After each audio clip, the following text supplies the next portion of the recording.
Boa noite.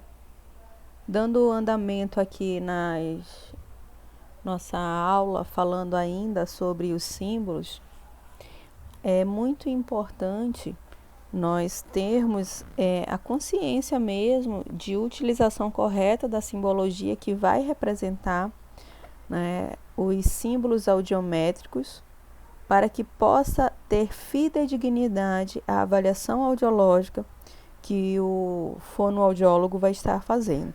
Então, aqui, só recordando de ontem, nós temos via aérea e via óssea. Os símbolos de via aérea, né, vai ser de orelha não mascarada, utilizando o fone TDH39, tá? Nós vamos ter aqui, para a orelha direita, a cor vermelha, com o símbolo sendo um círculo, sem preenchimento, tá? E na orelha esquerda nós vamos ter aí a cor azul, sendo um X representando os limiares auditivos da orelha esquerda.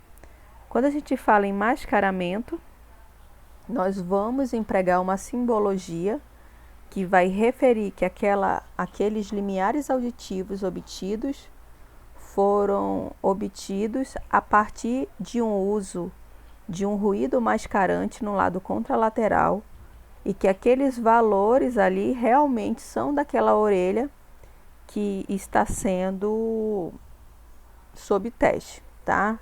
Na orelha direita nós vamos ter o triângulo e na orelha esquerda o quadrado.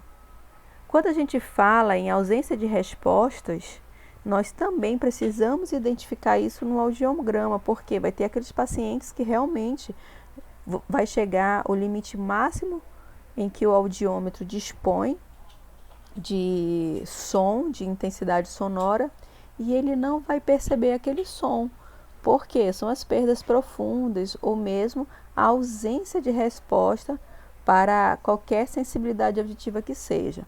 Nesses casos, quando a gente não usa o mascaramento, tá? A via aérea vai ser o símbolo que é o de não mascaramento, mas você vai acrescentar uma setinha, como ontem nós já falamos, né? E aí para a orelha direita o círculo com a seta para baixo, a orelha esquerda o X com a seta para baixo. Se você usar o mascaramento clínico para avaliar essas orelhas, aí você vai utilizar o símbolo de via aérea mascarada e acrescenta uma setinha para baixo. Quando a gente fala em ausência, é muito importante nós termos a consciência que nós utilizamos a intensidade máxima disponível no audiômetro e mesmo assim o paciente não teve percepção auditiva, ele não ouviu aquele som. Mesmo que seja 100 decibéis, 110 decibéis ou até 120 decibéis, que alguns audiômetros conseguem avaliar até essa intensidade, e aí ele simplesmente não respondeu para esse apito, tá? Junto com essa simbologia, quando nós vamos dispor esses símbolos representando as frequências e representando a intensidade, existe também um símbolo que vai ligar cada frequência no audiograma. Quando a gente está falando em orelha direita, nós vamos usar uma linha contínua ligando cada via aérea da orelha direita de cada frequência que foi avaliada.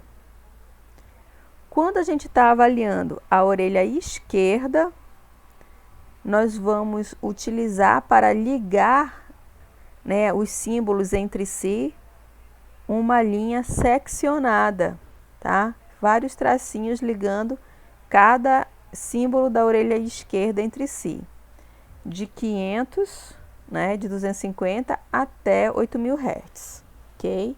Você só não vai utilizar a simbologia nos casos de ausência de resposta, que como não houve ali um limiar auditivo, subentende-se que aquela frequência ali, ela não pode ser utilizada como sequência dentro da simbologia do audiômetro.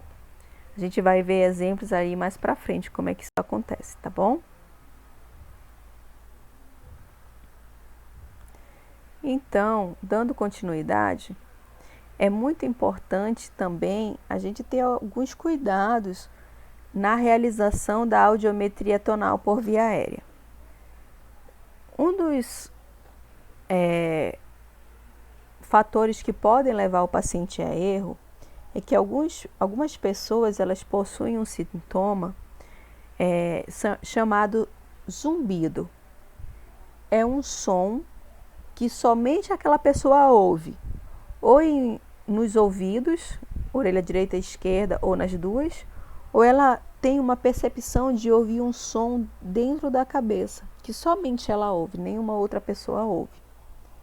Esse fenômeno a gente chama de presença de zumbido.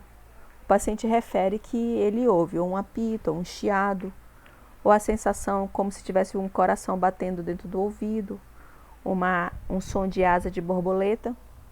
Ele sempre vai nomear e caracterizar esse som com algo semelhante para que a gente tenha uma noção de como é aquele som. Quando o paciente ele refere a presença de zumbido, é muito importante o avaliador ter uma atenção redobrada neste momento. Por quê? Porque o paciente ele pode se confundir e levantar a mão para o zumbido que ele possui no ouvido, em vez de levantar a mão para o apito que está saindo lá do audiômetro. Então, nessas situações, o audiômetro ele vem com alguns recursos para nos facilitar e facilitar o paciente de diferenciar o apito do audiômetro para o zumbido que ele ouve lá dentro do seu ouvido. 2 recursos podem ser utilizados. Nesse caso, vem o tom puro, ele é um tom contínuo, né? Um apitinho contínuo, que vai ser diferenciado conforme a frequência que ele vai estar representando. Tem pacientes que ouvem, e um dos zumbidos mais comuns, é o apito contínuo no ouvido do paciente. E aí ele vai causar confusão, né? Que ele vai perceber que o som é igual, e aí ele vai levantar a mão inúmeras vezes, mesmo sem você eliciar aquilo ali no equipamento. Junto com o audiômetro, vem uma função que a gente vai chamar de tom modulado ou able, que ele vai pegar esse apito do audiômetro, esse tom puro, e ele vai modular esse som como se ele fosse versando em uma onda. Por exemplo, o apito do tom puro é pi contínuo. Quando a gente ativa a função dele em modulado ou able, ele vai sair assim, ó. É como se ele fosse recebendo modulação dentro desse tom, ok? Ou então, uma outra função que pode vir contínua é quando a gente coloca o tom puro, para sair de forma pulsátil. Em vez de ele sair pi, toda vez que você aperta, quando você aperta o estímulo, ele vai sair assim, ó, pi, pi, pi, pi. Então, isso são facilitadores que acompanham o audiômetro para que a gente possa facilitar, né, a diferenciação do zumbido do paciente para o apito que nós estamos ali avaliando, tá? Então, esses recursos, toda vez quando eles são usados, nós temos que identificar no audiograma, ali na folha de exame, que foi utilizado ou o able, que é o tom modulado, ou o pulsátil, para identificar que o paciente, né, teve dificuldade devido aos seus zumbidos, ok? Então, o tom able, ele só deve ser usado apenas como recurso, ok? Para avaliar pacientes difíceis, ou seja, aqueles pacientes que possuem zumbidos contínuos, zumbidos intensos, que se sentem ali como se eles estivessem a todo momento na presença de um apito. Porque esse tom able, ele apresenta uma variabilidade, ou seja, como ele é modulado, ele não, ele faz uma pequena modificação do tom puro. Ele causa ali, ele aumenta o campo de frequência daquele tom puro, e então para que haja uma diferenciação. Então por isso que toda vez quando ele é usado, precisa ser indicado na folha de exame. Quando durante o teste da via aérea observar uma diferença, igual ou maior que 40 decibéis entre as orelhas, ou seja, entre a orelha direita e a orelha esquerda, tá? A gente vai precisar utilizar um recurso chamado ruído mascarante, que é o mascaramento. Por quê? Porque nessas diferenças, acima aí de 40, a partir de 40 decibéis, um ouvido pode receber estímulos acústicos oriundo do ouvido que está sendo avaliado.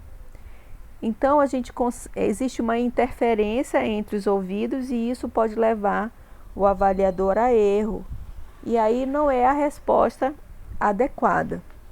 Então, para que a gente possa avaliar, corretamente e individualmente cada orelha, nós vamos utilizar um ruído mascarante na orelha melhor, para que ela não responda pela orelha que está sendo avaliada ou a orelha pior. Normalmente, essa avaliação ela acontece apenas, em perdas assimétricas.